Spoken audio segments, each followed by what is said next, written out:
such thing as a black woman in Ghana.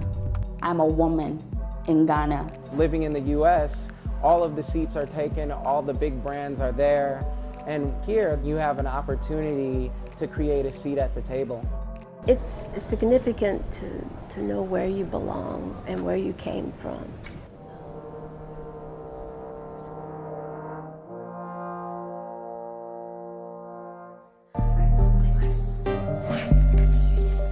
For Angela Matthews and Cindy Myers, this morning marks the start of a trip they never thought they would make. I think of our grandparents who wish they could have gone back, but we're doing it for them.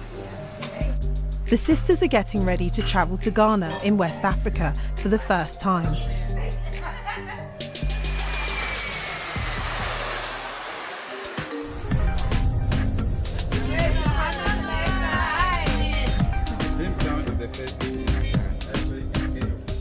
This group could have visited this country any time, but they chose this year. Ghana is encouraging more descendants of the slave trade to retrace their roots. They've called 2019 the Year of Return. It's 400 years after the first enslaved Africans arrived in what is now the US. This is Cape Coast Castle. It was one of the most important African bases for British slave traders during the 18th century. Historians believe at least 12 million people were shipped from West Africa to plantations in the Americas and the Caribbean. As we walk down the dungeons, this is the real dungeon in Ghana. I never thought I would make this trip. Never, never. My sister and I are the first generation to make it here. And it's just truly amazing. Truly amazing. For Angela and her sister, the trip to the castle and its dungeons holds a special meaning. They recently took a DNA test and discovered that they are of Ghanaian heritage, meaning their ancestors may have been held in these cells.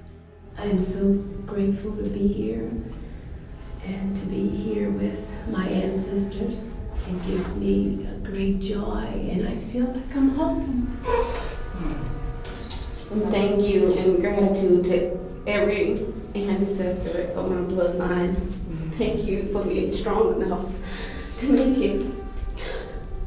I'm sorry you had to go through this. This place is very saddening to see how they were treated. So inhumane. I mean, who would do that? Why? Money? It's just very saddening. Enslaved Africans were pushed through the door of no return and onto waiting ships. For many, it would be the last time they would see the continent. Being here, taking my shoes off, getting into the water, the Atlantic Ocean, I felt at peace, I felt at home. I felt like all of my ancestors, we were reunited, and it was just a wonderful feeling.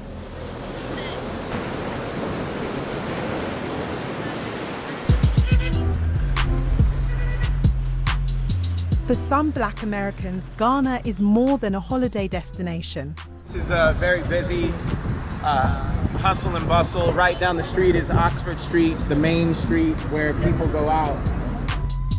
Yeah.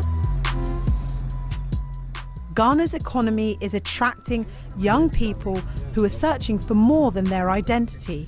I've been here 5 weeks, and when I hit the ground, I really tried to build my network as much as possible, going out to different spaces and events. You are new in Ghana, you're not really familiar with the African print, so I'm trying to combine things that you can wear and then wear in Ghana and wear it out there. But why would someone who has never even visited Ghana before choose to move there? For me, being in business, It's an opportunity to be a part of creating a city and a country that's emerging. So living in the US, all of the seats are taken, all the big brands are there, and where here, the cement is wet, and you have an opportunity to create a seat at the table. Everybody is born with a gift.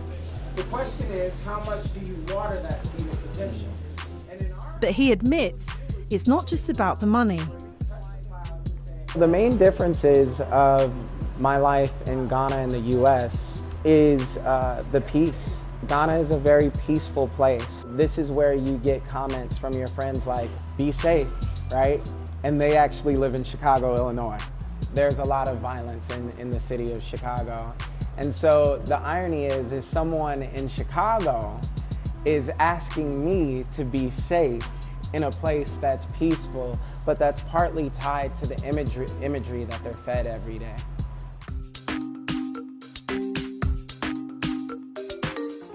This is Lakeisha Ford. 5 years ago, she decided to move to Ghana to start a new life. And with it came a new sense of identity. To me, there's no such thing as a black woman in Ghana. I'm a woman in Ghana. We are all black. I don't see color here because I'm a part of the majority. And I think that's a privilege and a luxury. She was born and brought up in the US, and her move to Ghana was about starting her own business. But it became more than that. This place, as in the African continent, specifically Ghana, has restoration for people of color in the diaspora. You know, I want to show people that this is not just an alternative, but a real option to live your life and be successful. Yeah, this is the turn. We found 2 partners that would support us with finding. Lakeisha has no plans to move back to the US, and she's encouraging others to join her. Any black person that is in the diaspora, a trip needs to be made to the African continent. There's almost this like undefined closure that happens. You didn't even know you needed this. You don't even know you need closure in a certain light, but coming here, you get it, and there's almost an alignment that happens.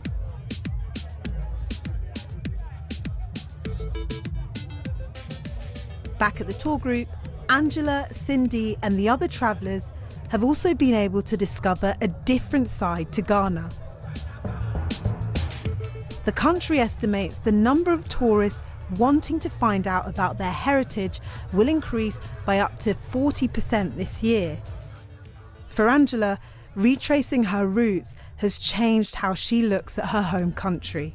And this time and all the things that are going on with our current president, it's significant to know where you belong and where you came from. So for me, coming back here, reuniting with my ancestors, makes me feel at home. I have a culture, I have a people, I belong. That's the significance.